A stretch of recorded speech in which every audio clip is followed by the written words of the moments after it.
सत्यम् परम् परगम् सत्यगम् सत्येन न सुवर्गान् लोकाच्यवन्ते कदाचन सतागम् हि सत्यम् तस्मात् सत्ये रमन्ते तपयति तपो नानशनात् परम् यद्धि परम् तपस्तद्दुद्धर्षम् तद्दुरादर्शम् तस्मात् तपसि रमन्ते दमयिति नियतम् ब्रह्मचारिणस्तस्माद्दमे रमन्ते शमयित्यरण्ये मुनयस्तस्मात् शमे रमन्ते दानमिति सर्वाणि भूतानि प्रशगम् सन्ति दानान्नाति दुष्टरम् तस्माद्दाने रमन्ते धर्म इति धर्मेण सर्वमिदम् परिगृहीतम् धर्मान्नाति दुष्टरम् तस्माद्धर्मे रमन्ते प्रजन इति भूयागुंसस्तस्माद्भूयिष्ठाः प्रजायन्ते तस्माद्भूयिष्ठाः प्रजनने रमन्ते अग्नय इत्याह तस्मादग्नय आधातव्या अग्निहोत्रमित्याह तस्मादग्निहोत्रे रमन्ते यज्ञ इति यज्ञो हि देवास्तस्माद्यज्ञे रमन्ते मानसमिति विद्वागुंसस्तस्माद्विद्वागुंस एव मानसे रमन्ते न्यास इति ब्रह्मा ब्रह्मा हि परः परो हि ब्रह्मातानि वा एतान्यपराणि परागुंसि न्यास एवात्यरे च यद्य एवम् वेदेत्युपनिषत्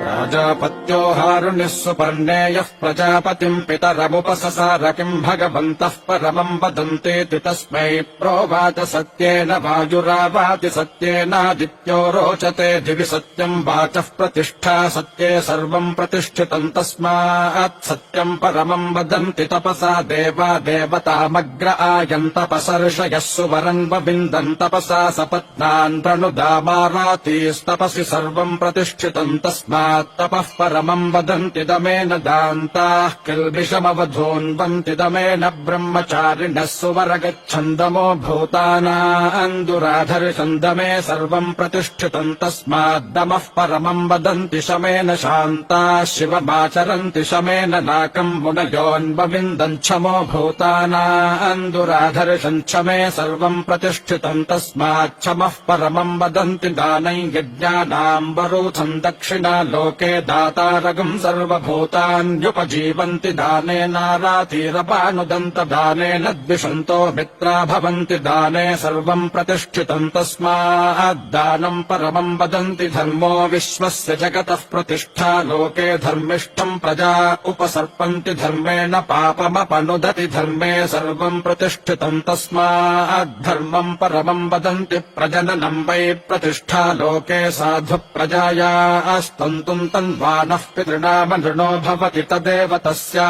अनृणम् तस्मात् प्रजननम् परमम् वदन्त्यग्नयो वैत्रयी विद्या देवयानः पन्थागार्हपत्यर्पृथिवीरथन्तरमन्वाहार्यपचनम् यजुरन्तरिक्षम् वामदेव्यमाहवनीयः सामसुवर्गो लोको बृहत्तस्मादग्नीन् परमम् वदन्त्यग्निहोत्रगुम् सायम् प्रातर्गृहाणाम् निष्कृतिः स्विष्टगुम् सुहुतै यज्ञक्रतूनाम् प्रायणगुम् सुवर्गस्य लोकस्य ज्योतिस्तस्मादग्निहोत्रम् परमम् वदन्ति यज्ञ इति यज्ञेन हि देवादिवङ्गता यज्ञेनासुरानपानुदन्त यज्ञेन द्विषन्तो मित्रा भवन्ति यज्ञे सर्वम् प्रतिष्ठितम् तस्माद्यज्ञम् परमम् वदन्ति मानसम् वै प्राजापत्यम् पवित्रम् मानसेन मनसा साधु पश्यति मानसा ऋषयः प्रजा असृजन्त मानसे सर्वम् प्रतिष्ठितम् तस्मान्मानसम् परमम् वदन्ति न्यास इत्याहुर्मनीषिणो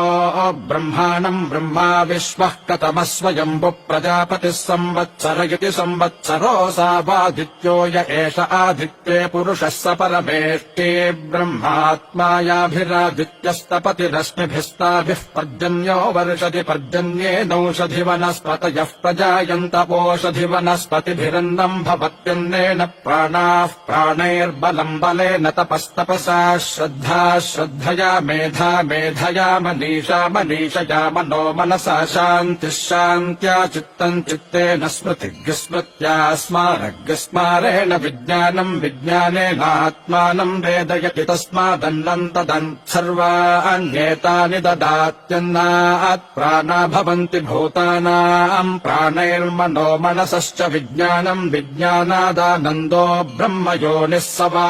एष पुरुषः पञ्चधा पञ्चात्मा येन सर्वमिदम् प्रोतम् पृथिवी चान्तरिक्षम् च द्यौश्च दिशश्चावान्तरदिशाश्च स वै सर्वमिदम् जगत्स स भूतगम् स भव्यम् जिज्ञासकृत्तर्तचारगिष्ठा श्रद्धा सत्यो महस्वान् तपसो वरिष्ठा ज्ञात्वा तमेवम् मनसा हृदा च भूयो न मृत्युमुपयाहि विद्वान् तस्मान्न्यासमेषाम् तपसामतिरिक्तबाहुर्वसुरन्वो विभोरसि प्राणे त्वमसि सन्धाता ब्रह्मन् त्वमसि विश्वधृत्ते जोदास्त्वमस्त्यग्निरसि वर्चोदास्त्वमसि सूर्यस्य द्युम्नोदास्त्वमसि चन्द्रमस उपयामगृहीतोऽसि ब्रह्मणे त्वामहस ओमित्यात्मानं युञ्जीतैतद्वै महोपनिषदम् देवानाम् गुह्यम् यदेवम् वेद ब्रह्मणो महिमानमाप्नोति तस्मात् ब्रह्मणो महिमानमित्युपनिषत् तस्यैवम् विदुषो यज्ञस्यात्मा यजमानः श्रद्धा पत्नी शरीरमिध्ममुरो वेदल्लोमानि बर्हिर्वेदः शिखा हृदयम् यूपः काम आज्यम् मन्यः पशुस्तपोऽग्निर्दमः शमयिता दक्षिणा वाग्घोता प्राणमुद्गाता चक्षुरध्वर्युर्मनो ब्रह्मा श्रोत्रमग्नीद्या बध्रियते सा दीक्षा यदश्नाति तद्धविर्यत्पिबति तदस्य सोमपानम् यद्रमते तदुपसदो यत्सञ्चरत्युपविशद्युत्तिष्ठते च स प्रपद्यो यन्मुखम् तदाहवनीयो या व्याहृतिराहुतिर्यदस्य विज्ञानम् तज्जुहोति यत्सायम् प्रातरत्य तत्समिधम् यत्प्रातर्मध्यम् दिनकम् सायम् च तानि सवनानि ये अहोरात्रे ते दर्शपूर्णमासो ये अर्धमासाश्च मासाश्च ते चातुर्मास्यानि यऋतवस्ते पशुबन्धा ये संवत्सराश्च परिवत्सराश्च ते हर्गणाः सर्ववेदसंवा एतच्छत्रम् यन्मरणम् तदववृथ एतद्वै जरामर्यमग्निहोत्रगम् सत्रम् य एवम् विद्वानुदगयने प्रमीयते देवानामेव महिमानम् गत्वादित्यस्य सायुज्यम् गच्छत्यथयो दक्षिणे प्रमीयते पितॄणामेव महिमानम् गत्वा चन्द्रमसः सायुज्यगम् स लोकतामाप्नोत्येतो वै सूर्या चन्द्रमसोर्महिमानौ ब्राह्मणो विद्वानभिजयति तस्माद्ब्रह्मणो महिमानमाप्नोति तस्माद्ब्रह्मणो महिमानमित्युपनिषत् सहना भवतु सहनौ भुनक्तु सह वीर्यम् करवावहै तेजस्विनावधीतमस्तु मा विद्विषावहै ॐ शान्तिः शान्तिः शान्तिः